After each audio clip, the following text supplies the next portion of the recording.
Everyone, it is October 14th. This will be a makeup recorded lecture for the topic we covered in the lecture today, acids and bases.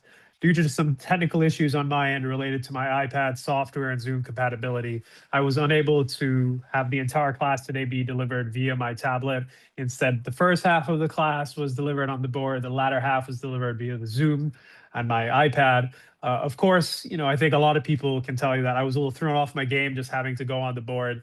So I've just decided to record a brand new lecture that goes, of course, over the same material that maybe presents the information a slightly different way, slightly more cohesive way, such that it is beneficial for those who did attend and those who were not able to attend. Not only that, I'm going to go over different questions than what I did in class, give an extra incentive for students who did attend for them to rewatch. And of course, for the students who weren't able to attend lecture, number one, there is an in-class problem set, a worksheet for today. It is day one of a two-day topic as acids and bases. That problem set is posted as a PDF on Canvas. I do encourage you to carry it on Wednesday because we will go over some questions on Wednesday. And of course, that's an announcement important to everybody. There is an in-class worksheet. It is posted to Canvas. Print it, soft copy, whatever. Just be sure to carry it and make it available on Thursday's class. Okay, so to, of course, help the bandwidth, I'm going to keep my video off. The closed caption should be on, and the recording is live. So I'm going to go ahead and turn off my video, and then I'm going to start sharing my screen to my GoodNotes app. And like I said, I'll just go over the same material, same content, presented in a slightly different way.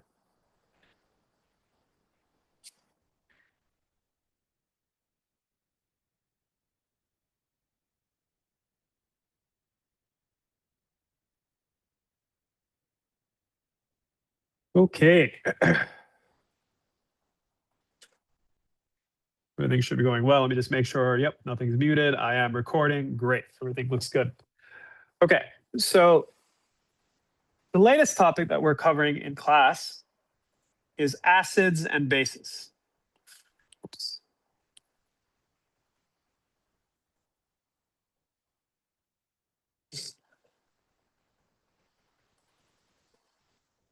And I like to describe acids and bases as having a spectrum.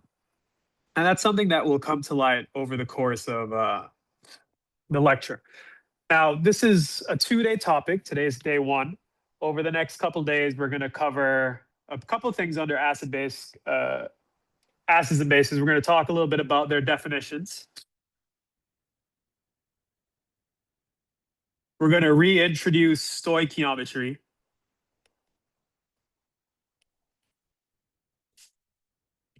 And then on Thursday's lecture, we'll talk a little bit about titration / pH curves. So to begin, let's try to understand what an acid and a base really is. And to provide a little historical context, one of the earliest known examples of an acid is that of water. And chemists throughout history have always known that water, shown here, is able to dissociate into its respective species, hydrogen and OH minus. Now, we know that throughout history, it has been seen that water exhibits both acidic and basic properties. What that means is that there have been cases where we've seen water act as an acid. We've seen cases where waters act as a base. This phenomenon, where something exhibits both acidic and basic properties, is referred to as amphoteric. So water is an amphoteric substance in that it is able to behave as both an acid and a base, or as a base, just depending on the context. Now, understanding that idea is what kind of guides those historical definitions. We're going to just draw a little table here.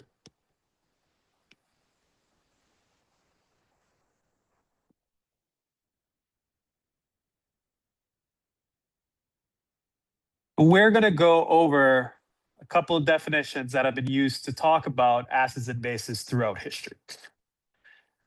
The first of which, I need some space. Move it over. Yeah. The first of which chronologically was Arrhenius. Now, Arrhenius defined an acid as an H plus donor. Let me put a little bit more. That's incorrect. Let me use more specific language. It is an H plus producer. Similarly, he described the base as an OH producer.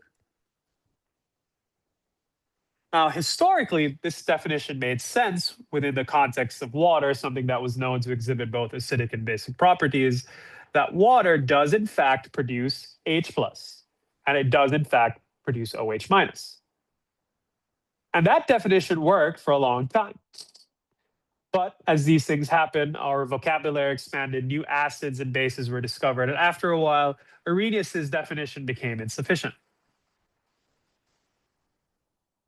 And then gave rise to a couple of his contemporaries, Bronsted of Bronsted-Lowry.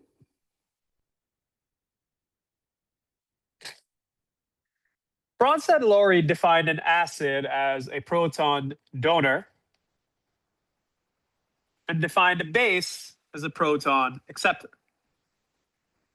Their logic, of course, was based on the new advents in vocabulary and terminology as it came to acids and bases, where it had been seen multiple times over that limiting to OH was actually not a good qualifier. In other words, they had known there to be bases that did not explicitly produce OH, so this definition was insufficient.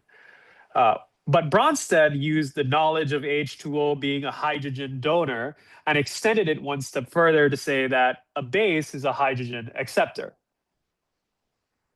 Now, for Bronsted's definition to really work, we talked about how water is both an acid and a base. So it has to agree or has to meet Bronsted definition for a base. This is an example where water gets added to H plus,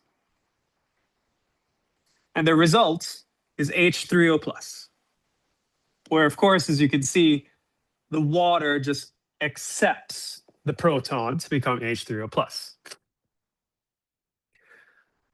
Over the next few years, next couple decades, I would imagine, another definition arose by another scientist, I believe a physicist. His name was Lewis.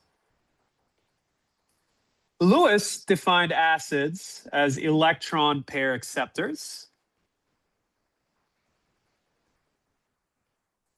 And he defined bases as electron pair donors. Now, these three definitions are widely used across a wide variety of STEM fields. The one most notably used for chemistry, the one we will continue to use for chemistry, Chem 300, is the Bronsted-Lowry definition, which is that an acid is a proton donor and a base is an H plus acceptor. It is important to understand that in some way, all of these definitions are true. In other words, an acid, as defined by Arrhenius, is an acid defined by Bronsted, which is also an acid by Lewis. And AKA, what I'm trying to say is that these terminologies, they can be interchangeable. An acid is an acid is an acid. It's just that our language has evolved to be a little bit more precise, to be a little bit more accurate, to reflect our current vocabulary and knowledge of acids and bases. But the one we will be constantly referring to through a class is the Bronsted-Lowry definition. So allow me to provide you with an example.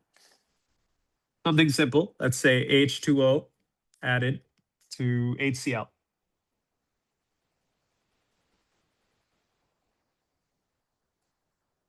These two will react and form H3O plus and Cl minus. So let's talk exactly about what's going on here. First of all, this is under the topic of acids and bases, so it should come as no surprise that this is an example of an acid-base reaction.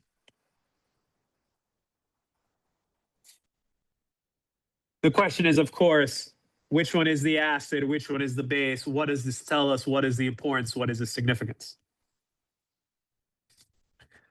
So to understand which is an acid and a base, we will consistently refer back to our Bronsted definition, H plus donor and H plus acceptor. And we will look at the change of the compound. So for example, looking at the H2O, we see that it starts H2O and instead ends up H3O. This is an example of an H plus being accepted, right? To accept the H2O accepts a proton to become H3O plus. This tells us that the H2O, in this case, is acting in the capacity of a base. Again, it starts H2O and it ends up H3O. That is the definition of an acceptance. Now, the beauty about acids and bases is recall our redox reaction conversation where if something is being reduced, the other one must be oxidized. The same logic applies here. If we have two reactants and we've identified one of them as a base, we very quickly know that the other one is the acid. But let's prove it to ourselves. We see here that the HCl starts HCl, and we see that it ends up Cl minus. The hydrogen that it possessed has been donated. Where did it go? It went to the H3O, remember? The hydrogen that the acid donates is the same hydrogen that the base accepts. That's what tells us that this is an acid. Now, we can apply the same logic to define the chemicals on the product side as well. However, we're going to use a term called conjugate. And the term conjugate is used here to very clearly say this is on the product side. Applying the same logic here, but in reverse, the H3O starts H3O. We see that it ends up H2O. In other words, it has lost a hydrogen. It has donated a hydrogen. That hydrogen left. That's what tells us this is our conjugate acid. Remember, the logic to tell us it's an acid is the same, but the term conjugate is used to more clearly delineate that we're talking about the product side. And as before, once we've identified one of our two chemicals, we know with certainty what our conjugate base is. Proving it to ourselves, the chlorine starts Cl minus, we see it ends up HCl. This is a clear-cut case of an H plus being accepted. Now, the beauty of water is that it can act as both an acid and a base. Here, we saw it act as a base. We had to evaluate the reaction to understand that. What about a case where it acts as an acid instead?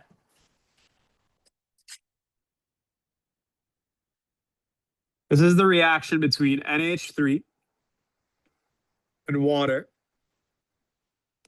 This reacts to form NH4 plus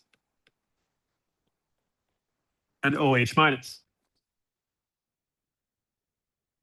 So I've kind of given it away, but let's take a look for ourselves. H2O starts H2O, and we see that it ends up OH minus. This is a clear case of a hydrogen being donated. This is what tells us that our H2O is acting as our acid. Of course, by identifying one chemical, we immediately know the other chemical, which in this case, the NH3 is a base. So those of us who recognize NH3 as ammonia, this may not be inherently a surprise, but now we understand the logic. But let's prove it to ourselves. The NH3, of course, starts NH3. It ends up NH4. This is a clear-cut case of an H plus being accepted. We can apply the same logic to over here on the right, on the product side, but don't forget, we're going to use those terms conjugate. Again, the term conjugate is used to more clearly separate the reactant side from the product side. You can think of the word conjugate meaning quite literally product. Let's look at it. NH4 starts NH4. We see that it ends up NH3. This is a case of an H plus being donated. That's what tells us this is our conjugate acid, and by identifying one, we identify the other. Now, something you may have noticed throughout my lecture is that I've been kind of interchangeably calling H plus a proton. So why do we call H plus proton? Understand that this is ultimately just a language tool that helps chemists, scientists, and others talk. Hydrogen, normally, the first atom, or the first element on the periodic table, it has one electron, one proton, and 0 neutrons. H plus, a proton, a cation, sorry, has lost its electron, but it still has its one proton, and just as before, has 0 neutrons. So H plus is quite literally a proton. And that's why we kind of use the terms interchangeably. And that's what you'll hear me say today and for future lectures.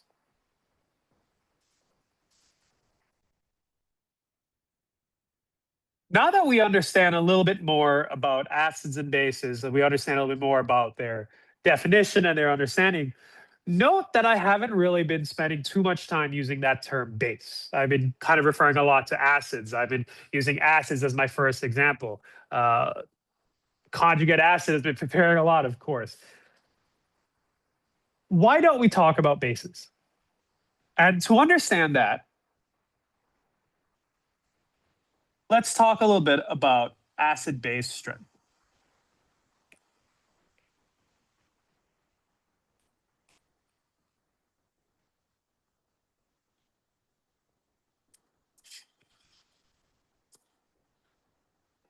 Now, ultimately, the question of acid-base strength or acid strength really boils down to the very simple question of how do we rank acids?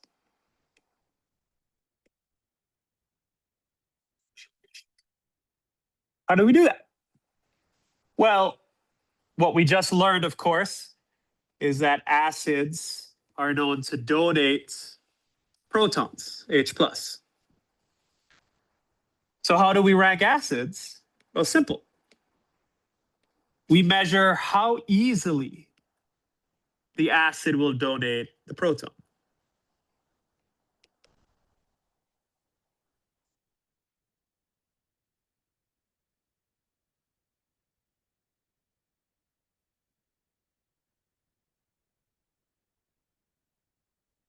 This is what leads to what's known as the pH scale.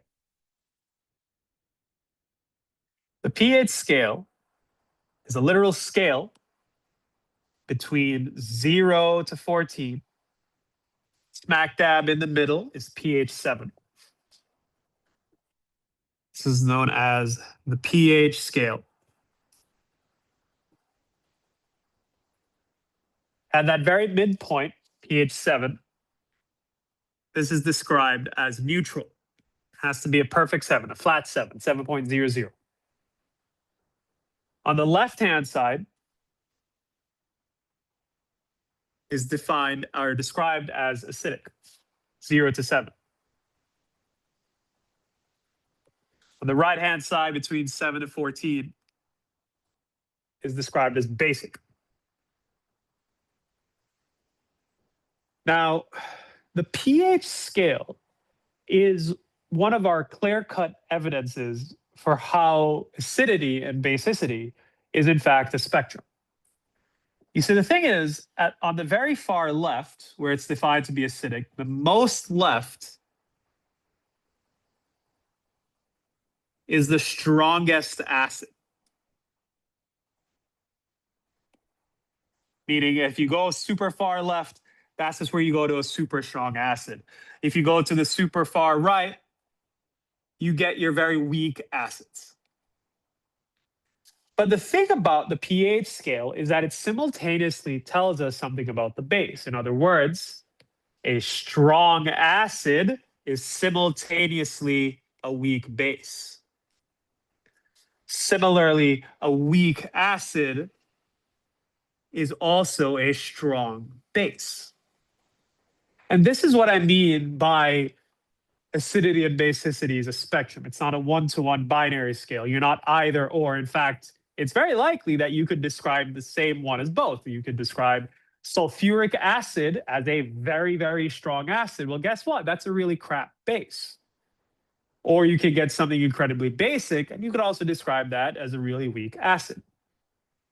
The point I'm trying to make is that the reason why when we talk about bases, we sort of just loop it into acids is because we understand on a fundamental level that when we talk about acids, we're simultaneously talking about bases. They're just opposites.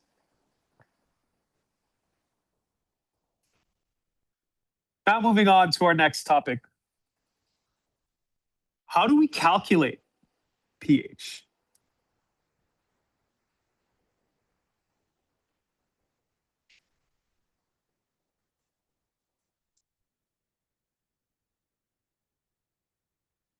Okay. The definition for pH is given as pH is equal to negative log of the H plus concentration. Don't forget that those square brackets literally mean concentration or molarity. So we'd read this as the concentration of the H plus or the H plus concentration. We can also say that pOH is equal to the negative log of the OH concentration. Now, you may be wondering, where did this pOH come from? Well, remember when we talked about Arrhenius' definition? Arrhenius defined an acid as an H plus producer. He simultaneously defined bases as an OH producer. So there was a time that they did try to more clearly separate the two, where we talked about bases in terms of OH. But as we saw with the pH scale, acidity and basicity is a spectrum. As the pH scale rose to prominence, and it became very well understood the qualitative relationship between acids and bases. If you're weak, you're strong. If you're strong, you're weak. pOH actually just dropped out of the lexicon. It is fundamentally the same idea as pH, but it measures it in terms of OH concentration. I'm sure if you go looking for it, the scale does exist. There are people who use it. But the simple truth is that it has dropped out of the common chemistry lexicon. So it does still exist. It is an important value, but it's not one that you're going to see on a day-to-day basis, just like you see pH. Now, just as we've learned how to go from H plus to pH, from OH to pOH, it's also important for us to know the opposite. H plus is equal to 10 to the negative pH. This is a power. This is 10 to the. That is the perfect opposite of log, and this is where the negative comes from. We can say the same thing for the OH concentration.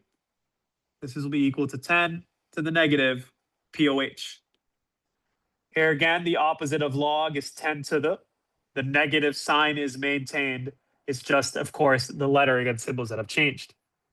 Now, something that's cool to note is that letter P quite literally stands for negative log, right? That's what that P stands for. So if, for example, I were to say what's pKa, well, that's just negative log of Ka. That's not something we'll talk about in this class, but I just kind of wanted to show you what that P sort of means. Finally, you have two fundamental relationships that you need to know, which is that the sum of pH and pOH is equal to 14. And the product of the concentrations of H plus and OH minus is equal to 1 times 10 to the negative 14.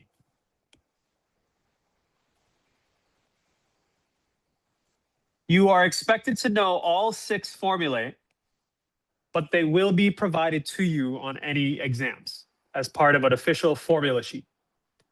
So it is more important to me that you know how to use it, these formulae, and exploit these formulae than you do actually memorize it. So let's get some practice. Let's see what some questions might look like.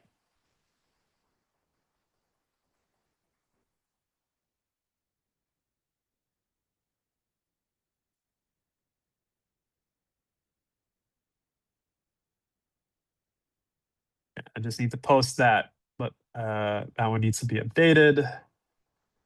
Let me just get the file from my box.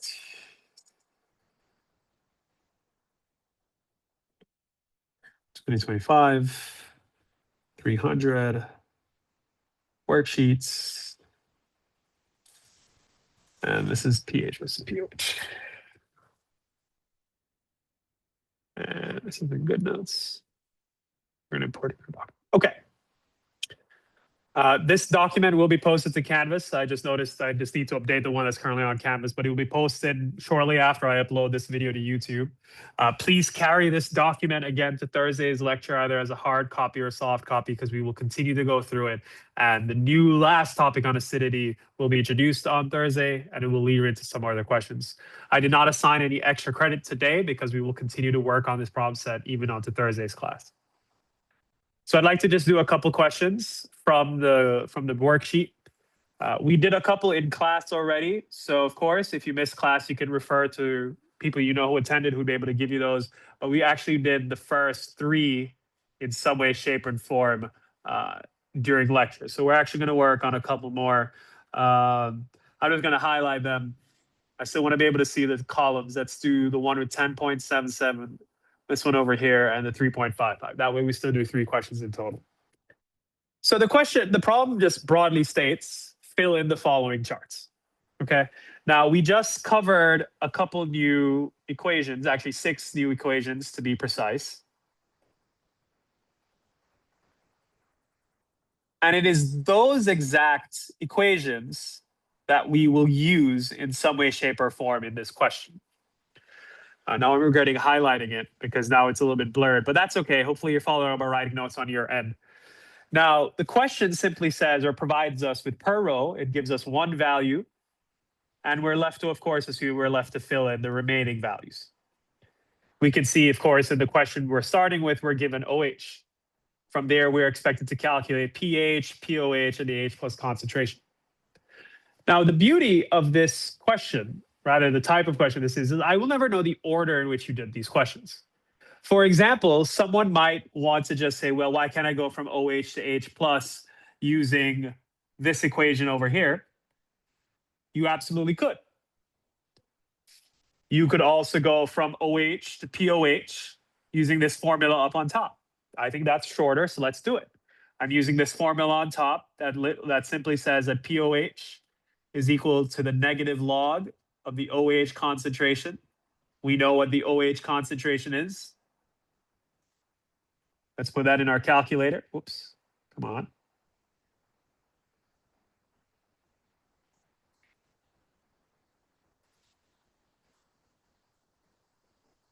Ooh, okay. Good notes. Okay. Let's see if I can get this calculator.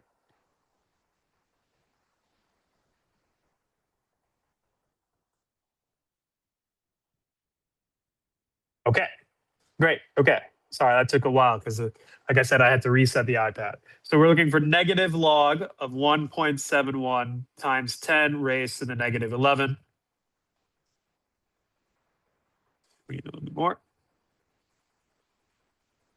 Oh, it was big enough. There it is. We see here that the answer can be written as 10.78. Now, from here, I think the easiest way is to go from pOH to pH using this equation right here that says pH plus pOH is equal to 14. Therefore, pH is equal to 14 minus pOH. And we just calculated pOH. So again, just getting our calculator up. 14 minus 10.78. We see here that this leads to 3.22. To get from pH to H plus concentration, we could use this equation up here on top. H plus is equal to 10 to the negative pH. So H plus is equal to 10 to the negative pH. We know what pH is. We just calculated that. 10 raised to the negative 3.22. That's a long number. Let me just make sure I've written it down correctly. 6.02. Okay, 6.03. I'll round it up. 6.03 times 10 to the negative 4. So like I said, the order in which you solve this table is really up to you. I will never know what order you did it in. There are many different ways to get all 4 answers eventually. I chose what I thought to be the easiest way, which is OH to pOH, pOH to pH, and then finally pH to H+. As I mentioned earlier, you could have chosen to go from OH straight to H+ using that final equation right down here. And in theory, you should get identically the same answer. Let's continue on. Next up, we have 10.77 with pH. We have a couple avenues. We can go straight to H+, or we can go all the way to pOH. Doesn't really matter. I'm going to quickly do this one because I think it's shorter. pOH is equal to 14 minus pH. 14 minus 10.77, 3.233.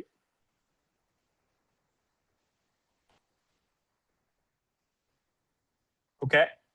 Then from here, of course, I know just to plug it into the OH, this will just be 10 to the negative pH, 10 to the negative pOH. It's writing in the formula so we know what we're using.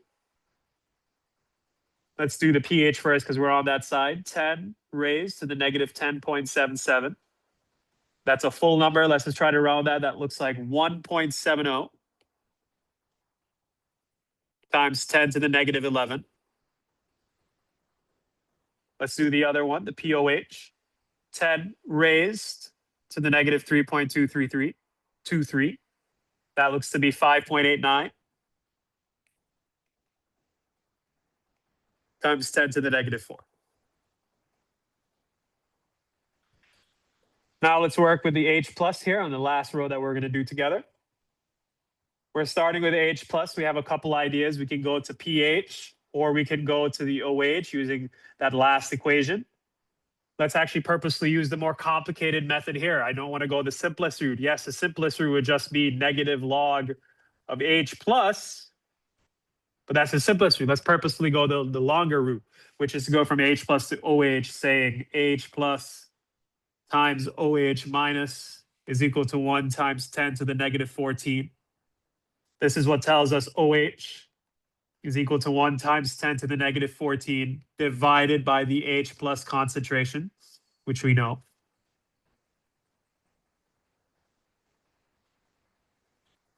Math, actually. 1 times 10 raised to the negative 14 divided by 3.55 times 10 raised to the negative 12. All right, looks like we have, it doesn't lead to an exponent. That's all right. We can put it in the form of exponent. Does it really matter? It doesn't really matter. But just because a lot of everything else here is in exponential form, I'm going to put it in that standard scientific notation. Where's that number again? Let's call it 2.8 times 10 to the negative 3.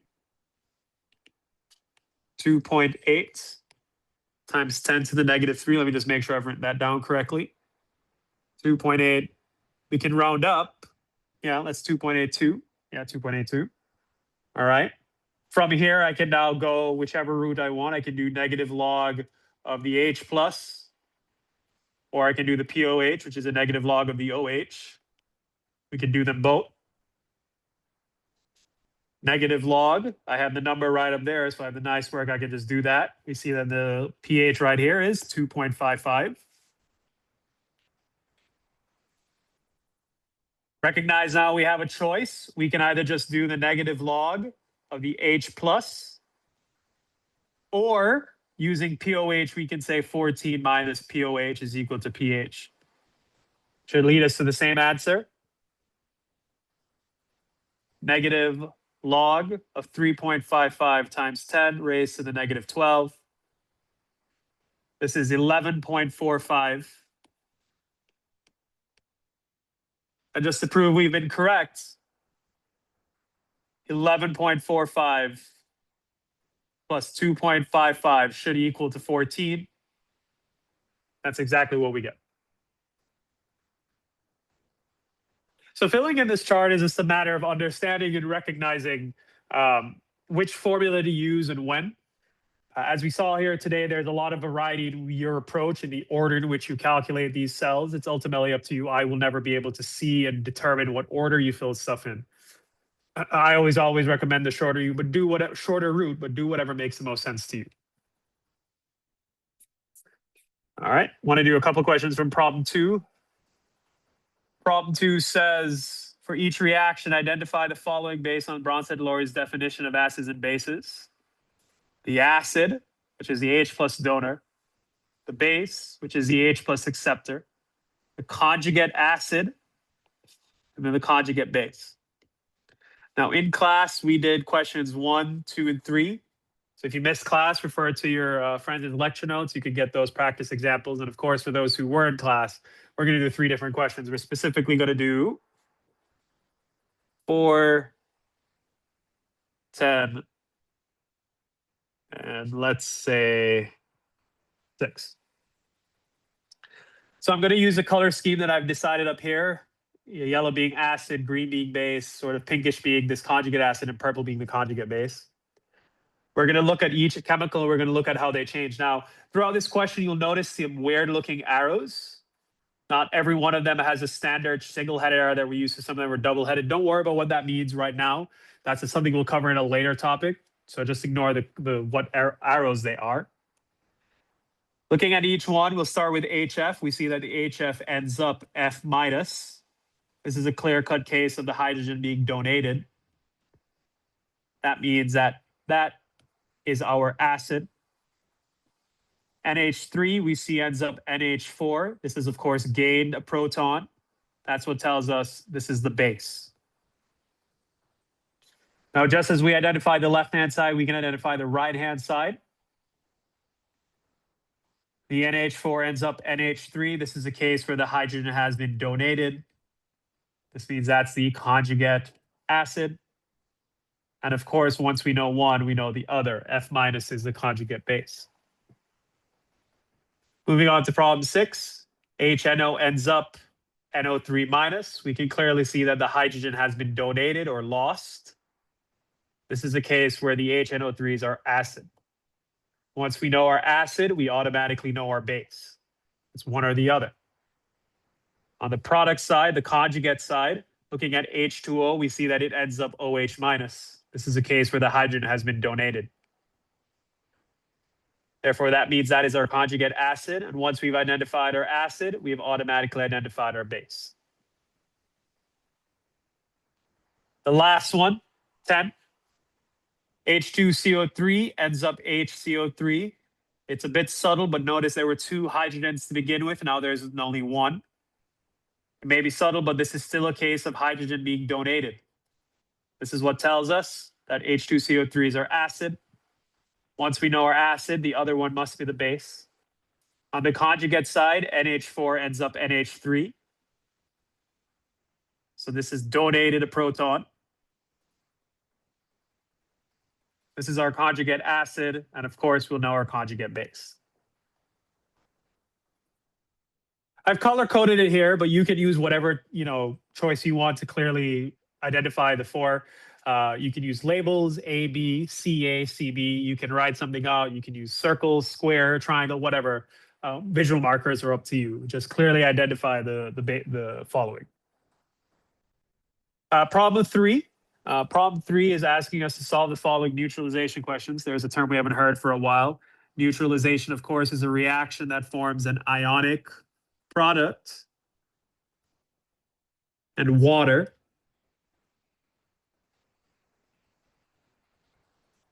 So way back when.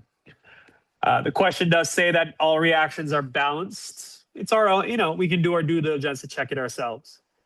And in class, we did problem A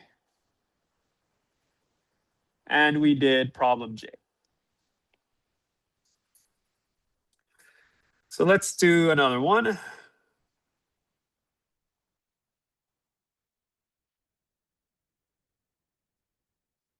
Let's do B and C.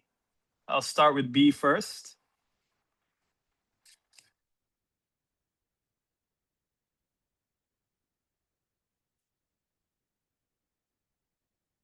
All right. B says, based on the following equation, you require 25 mils of that much KOH to neutralize 75 mils of H3PO4. We're being asked information about H3PO4. So we're being given information about KOH, and we need to find information about H3PO4. That alone tells us we will be using the roadmap. We will be connecting H3PO4 with KOH. It'll take me a second to draw the boxes.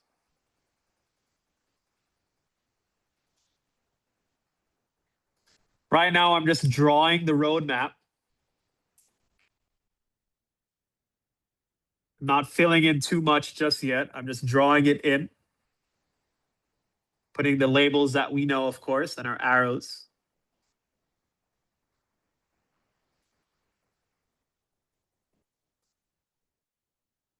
Mass, moles, volume, mass, moles, volume. Okay. This is our roadmap just drawn. We haven't filled it in just yet. We've just got the layout. Now, based on information from the question, we're going to fill it in. We're ultimately we're told that we require 25 mils of KOH. That's our volume, of course. This will be written as 0.025. Remember that when using the roadmap, we have to use liters. To go from milliliters to liters, we will divide by 1,000, 0.025. We're told the molarity of KOH, 0.5. Let's just write that in, 0.5. We're told we're dealing with 75 mils of H3PO4. That's again our volume. We will convert 0.075. And we're being asked ultimately what is the concentration of H3PO4. So this is a weird one. We've actually never seen it done this way before. We've always had to put question marks in the boxes. This is the first time that we've ever actually put something on the outside where a bus passes. Don't worry too much though, because we approach it in the same way. The roadmap tells us what we need to do, which is volume to moles, mole ratio, moles to molarity. Right now, all we're missing is the ratio, comparing H3PO4 to KOH. This is a 1:3 ratio. The road ahead is clear. We're going to go volume to moles, mole ratio, moles to molarity. Recognize that at this point, we don't need anything related to mass, so we can actually just erase that. We don't need it.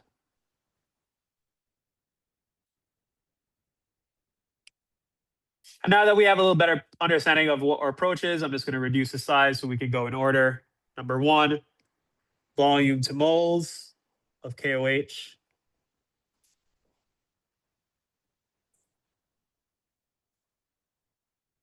N is equal to molarity times volume. We know the molarity is 0.5. We know the volume is 0.025. We put this into our calculator. 0.5 times 0.025. That's equal to 0.0125. We write it into our roadmap. To go to this way, we know we'll be using the ratio, which is a 3-to-1 ratio. That, of course, can be translated to a 2-to-6, a 3-to-9, a 4-to-12. In other words, we will be dividing by 3. We will divide this by 3. We can put that into our calculator.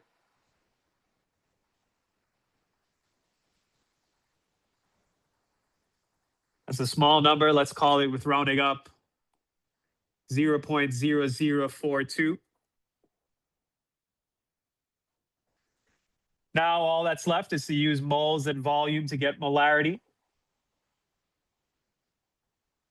We know that the general equation is N is equal to molarity times volume. That's what we just used over here.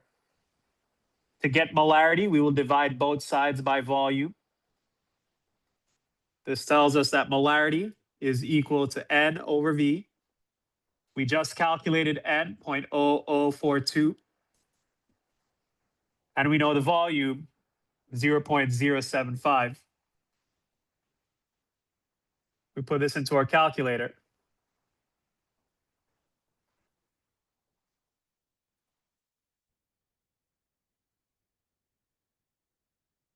We get 0.056. Of course, this is concentration, so our units are molarity. And that's that.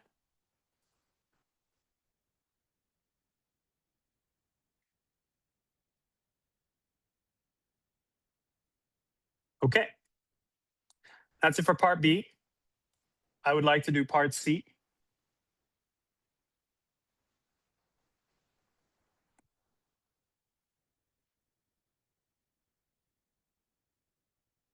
Oh, wow, I can put it on the same page. Great. Hopefully. All right.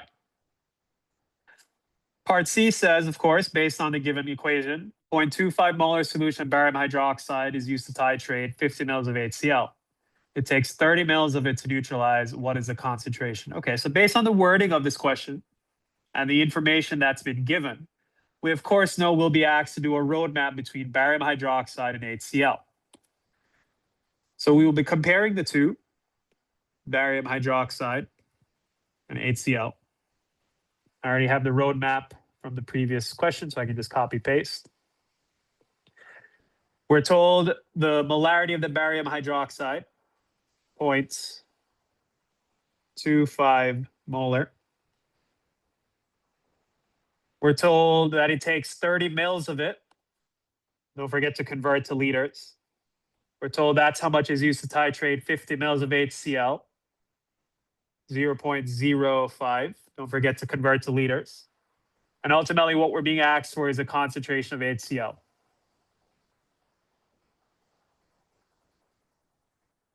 The ρA tells us moles, volume to moles, mole ratio, moles to molarity. With that, we can, number one, we can just erase the top half of the roadmap just to kind of simplify it for us. And of course, the last thing we need is the ratio between barium hydroxide and HCl. We see here that this is a 1:2 ratio. The road ahead is clear. Volume to moles, mole ratio, moles to molarity. Volume to moles for barium hydroxide.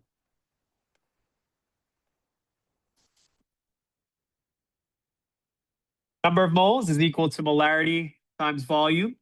The molarity is 0.03. Sorry, the molarity is 0.25. And the volume is 0.03. 0.25 times 0.03. This is equal to 0.0075. You write that in, 0.0075. 1:2 ratio is nice and easy. It's 2:4, it's 3:6, it's 4:8. We're just multiplying by 2. So we can actually just put that calculator right back here and multiply by 2. We get 0.015.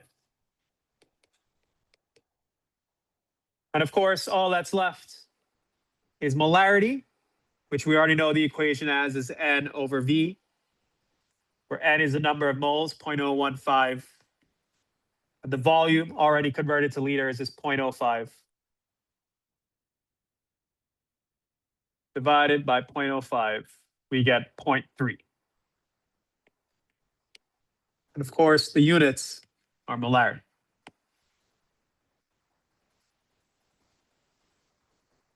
And that's all we covered in lecture today. On Thursday, of course, now that the technical issue has been sorted, we will continue our discussion on acids and bases with talking a little bit about titration and pH curves. That will, of course, put us in a good position for the rest of the week and, of course, for lab. Please let me know if you have any questions. Feel free to email me or reach out. I will just quickly review the material I went over today, just again on Thursday. But good luck, and let me know if you have any questions.